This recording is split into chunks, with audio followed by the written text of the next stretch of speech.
Assalamualaikum warahmatullahi wabarakatuh. Anak-anakku kelas 6 yang berada di rumah, semoga kalian selalu sehat, selalu bahagia, dan selalu dalam lindungan Allah Subhanahu wa taala. Amin Allahumma amin. Anak-anakku yang saya banggakan, pada kesempatan kali ini marilah kita belajar bersama, melanjutkan materi kita yang kemarin tentang pelajaran tematik. Kali ini pelajaran tematik melanjutkan pembelajaran yang kemarin. Kemarin tema 1, subtema 1, PB1, pembelajaran 1. Sekarang pembelajaran 2, kalian siapkan ya buku kalian, terus bisa dibuka yang buku kiriman dari Pak Guru yang berupa file itu, bisa sampean lihat, bisa sampean print juga kalau perlu di print ya, sambil menunggu kita membagi buku di sekolah. Anak-anakku yang saya sayangi, untuk kali ini mari kita lanjutkan pembelajaran kita. Tapi sebelum kita mulai, marilah kita berdoa terlebih dahulu dengan bacaan Bismillahirrahmanirrahim. Semoga pembelajaran kita kali ini bisa berjalan lancar, mendapatkan ilmu yang bermanfaat. Amin. Langsung saja, pada pertemuan kali ini tema 1, masih tema 1 tentang selamatkan makhluk hidup di sekitar kita ya. Subtema 1 tentang tumbuhan sahabatku. Kemarin kita telah mempelajari tentang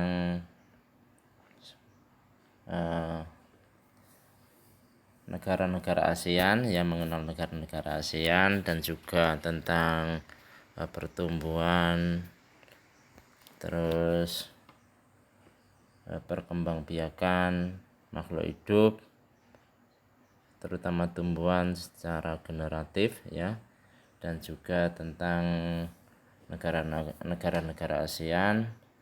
Negara ASEAN kemarin ada 10 ya, ini yang telah kita pelajari kemarin, dan juga suku-suku yang ada di tiap-tiap negara ASEAN sebagian telah kita pelajari. Untuk pembelajaran 2 ini, kalian perhatikan penjelasan dari Pak Guru ini. Jadi di buku tema ini masih bercampur ya, matematika juga ada, tapi gak apa-apa, mari kita pelajari juga, karena ini juga ilmu, tetap kita pelajari ya. Ini tentang membandingkan dan mengurutkan bilangan. Jadi yang dijelaskan Pak Guru ini adalah buku tematik ya, yang Pak Guru tinggal menjelaskan ya. Membandingkan dan mengurutkan bilangan, penulisan bentuk bilangan. Nah, ini penulisan bentuk bilangan. Di sini ada angka 1.234.567. Terus dibuat penulisan bentuk panjangnya 1 juta ditambah 200.000 ditambah 30.000 ditambah 4.000 ditambah 500 ditambah 60 ditambah 7. Ini bentuk panjangnya. Jadi ini bentuk panjangnya ya. Pembacaan angka. Jadi pembacaan angka selalu dimulai dari posisi karakter angka terbesar. Jadi 1 ini angka paling besar. 1 ini kan 1 juta ya. Ini terbesar. 2 ini 200.000. Jadi pembacaannya urut dari yang terbesar ya. Yang kedua, bilangan yang memiliki 2 karakter angka terbesarnya adalah puluhan. Jadi seperti ini. 2 angka ini, angka yang terbesarnya adalah puluhan. 6 itu 60 ya. 60 ini 6 ini 60. Bilangan yang memiliki 3 karakter, angka terbesarnya adalah ratusan. Seperti ini 3 angka belakang ini 500. Nah, 500 ini itu yang terbesar. Bilangan yang memiliki 4 karakter, angka terbesarnya adalah ribuan. Nah, 4 ini ribuan, sudah ribuan ya. Berikutnya bilangan 235.253 memiliki 6 karakter hingga angka terbesarnya adalah ratusan ribu. Nah, 235 ini sudah ribuan ya. Membacanya 235.000. Nah, seperti itu cara membacanya. 235.253 seperti itu anak-anak. Gak apa-apa, ini tentang matematika juga, tetap kita pelajari. Penggunaan tanda pisah angka. Jadi angka itu ada pemisahnya ya. Tanda pemisah angka memisahkan kelompok angka ribuan, jutaan, dan seterusnya. Di Indonesia tanda pemisah angka yang digunakan adalah tanda titik. Jadi menggunakan titik. Seperti ini, 1 juta titik. Nah, 234.000 titik 567 seperti itu. Jadi jutaan titik, ribuan titik. Terus 3 belakang ini angka dasarnya ya.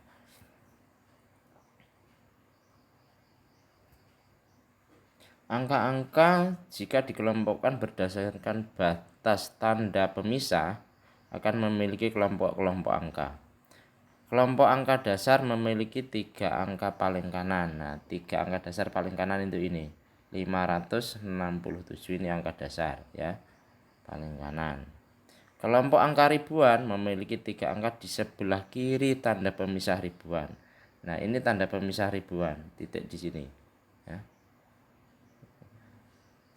Ini sudah kelompok angka ribuan, 234.000.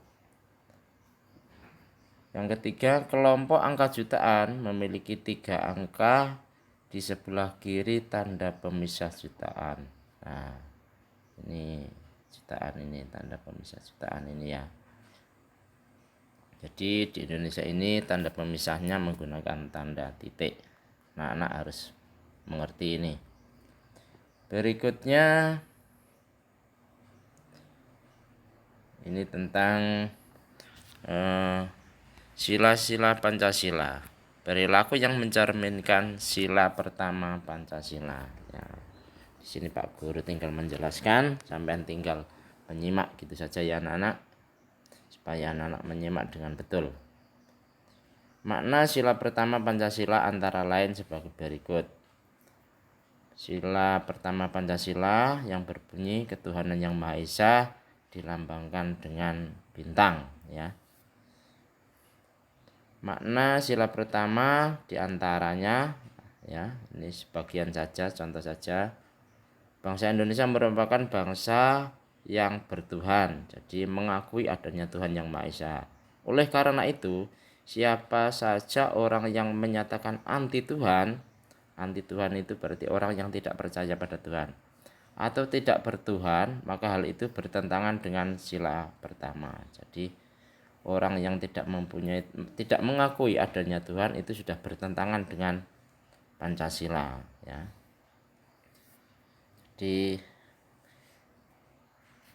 Indonesia, orang-orang di Indonesia ini ya wajib mempunyai Tuhan, mengakui adanya Tuhan yang Maha Esa. Seperti itu anak-anak. Ada kelompok yang tidak mengakui adanya Tuhan, itu sejak dulu itu ada, namanya Partai Komunis Indonesia, itu yang mengakui tidak adanya Tuhan ya. Makanya dilarang di Indonesia partai tersebut. Contoh yang kedua, kepercayaan dan ketakwaan terhadap Tuhan yang Maha Esa merupakan fondasi hidup warga negara. Jadi percaya adanya Tuhan, dan ketakwaan, bertakwa ya kepada Tuhan Yang Maha Esa. Bertakwa itu melakukan segala perintahnya dan menjauhi segala larangannya. Begitu anak-anak. Contoh yang ketiga, negara juga melindungi warganya untuk menjalankan ajaran agamanya masing-masing. Tidak boleh ada orang yang mengganggu kepercayaan seseorang atau mengganggu ibadah seseorang. Jadi setiap orang yang beragama pasti melakukan ibadah, dan melakukan ibadah tersebut tidak boleh diganggu oleh orang lain atau agama lain, kelompok lain. Jadi tidak boleh diganggu karena ini bertentangan dengan sila pertama Pancasila. Ini sebagian dari contoh makna sila pertama. Berikutnya yang keempat, contoh sila pertama lagi, negara menjamin kemurnian ajaran agama yang diakui negara dari penodaan aliran sesat. Jadi menjamin kemurnian, jadi kebenaran agama tersebut. Jadi kalau dimasuki atau disusupi oleh aliran-aliran sesat, maka negara berhak untuk menghentikan atau melarangnya. Begitu anak-anak. Berikutnya makna sila kedua. Sekarang tentang sila kedua. Sila kedua, makna sila kedua diantaranya, ya ini hanya diantaranya contoh beberapa saja anak-anak ya. Satu, mengakui manusia diakui dan diperlakukan sesuai dengan harkat dan martabat sebagai makhluk Tuhan Yang Maha Esa. Jadi menghormati setiap warga negara, saling menghormati ya, diperlakukan sesuai harkat dan martabatnya. Jadi tidak boleh menghina, mengejek, seperti itu tidak boleh. Jadi ini harus tiap-tiap manusia itu mempunyai harkat dan martabat sebagai makhluk Tuhan Yang Maha Esa. Seperti itu anak-anak. Contoh yang kedua, ini ya, jadi lambang dari sila kedua adalah rantai.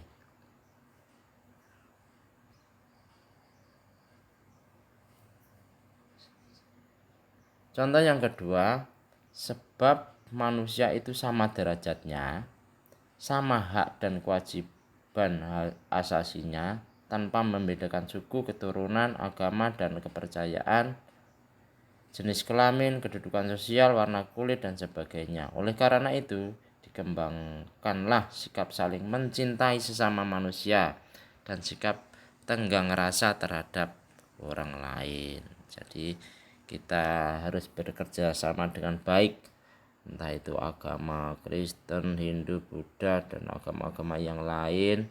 Kita harus tetap bisa saling menghormati ya, karena kita sebagai makhluk Tuhan ya, sama-sama makhluk Tuhan, tidak boleh membeda-bedakan.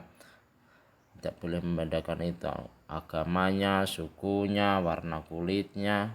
Nah, itu tidak boleh kita membeda-bedakan seperti itu ya. Semua adalah makhluk Tuhan dan sebagai warga negara Indonesia. Seperti itu anak-anak.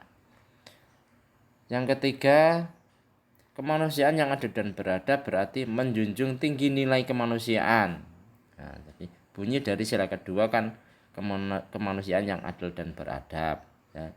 Ini berarti menjunjung tinggi nilai kemanusiaan, melakukan kegiatan-kegiatan kemanusiaan dan berani membela kebenaran dan keadilan.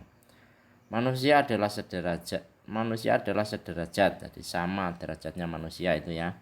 Oleh sebab itu, bangsa Indonesia merasakan dirinya sebagai bagian dari seluruh umat manusia. Kita harus menghormati ya. Kita harus menghormati antar sesama manusia. Berikutnya ini nanti sampean diskusikan atau mencari informasi dengan melihat gambar ini ya anak-anak. Perhatikan gambar ini. Gambar apakah ini ya? Perhatikan gambar-gambar ini.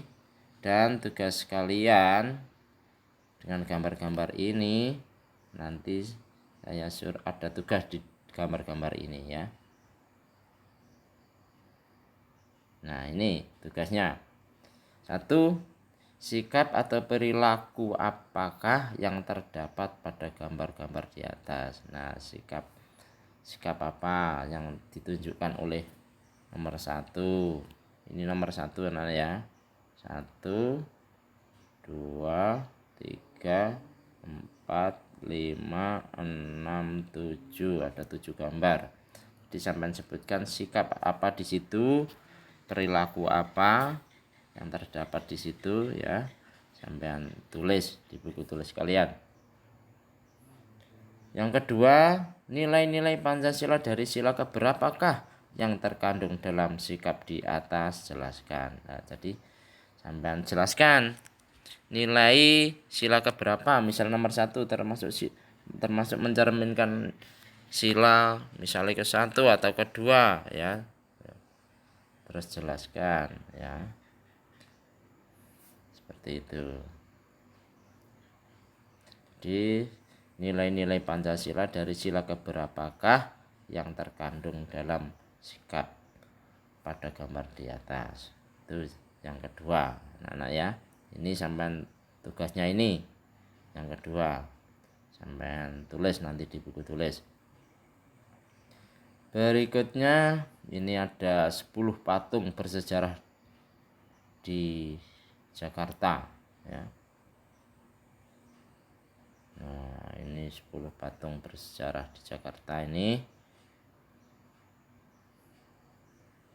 Yang pertama Monas, terus yang kedua patung Selamat Datang, patung Dirgantara, patung Jenderal Sudirman, patung Arjuna Wijaya, patung pahlawan, patung Pemuda Membangun, patung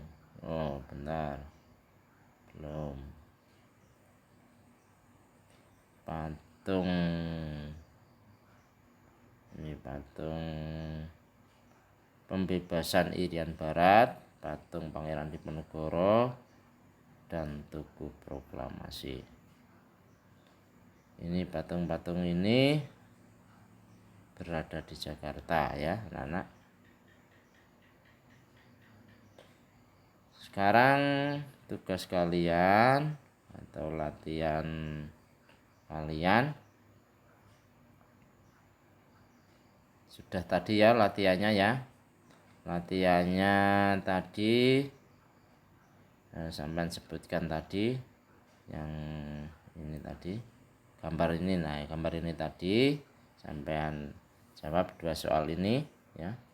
Sikap atau perilaku, yang kedua nilai-nilai Pancasila.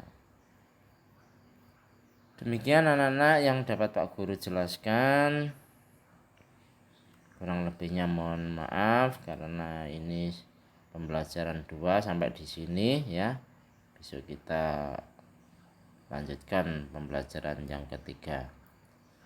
Sebelum saya akhiri, saya ucapkan dulu marilah kita membaca alhamdulillahirrabbilalamin karena pembelajaran kita sudah selesai. Dan thank you, terima kasih telah menyimak video dari Pak Guru, penjelasan dari Pak Guru. Sampai jumpa lagi di pertemuan yang akan datang. Jangan lupa nanti absennya di komentar YouTube ya, seperti kemarin sampean komentar nama terus hadir seperti itu ya. Jangan sekali saja, jangan beberapa kali ya, sekali saja. Sampai jumpa pertemuan yang akan datang anak-anak, dan saya akhiri. Wassalamualaikum warahmatullahi wabarakatuh.